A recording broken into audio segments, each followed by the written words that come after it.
नै दा आसोल मालिकखौनो लोगो मोनफैदो र' ओरैजाय देखायब्रा मालिकफोरखौ बिसोर थिखादार गोजा आरो दा जों दा बारहुंखाजों जों बोरैबा ग्रोब हाबफैनायाव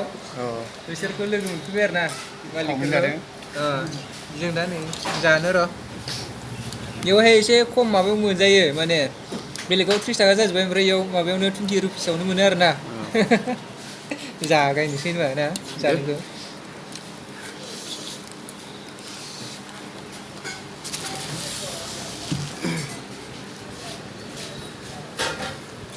गोथाव ना गोथावलाय गोथाव जागोन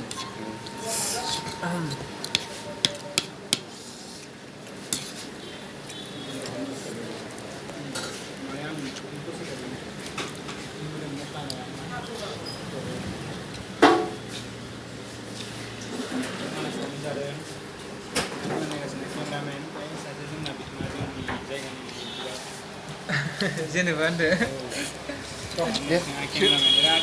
खालामारगोन ना खालामारगोन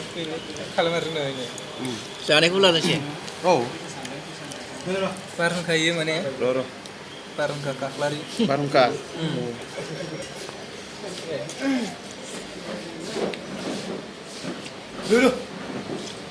मुलि जाखाङाखै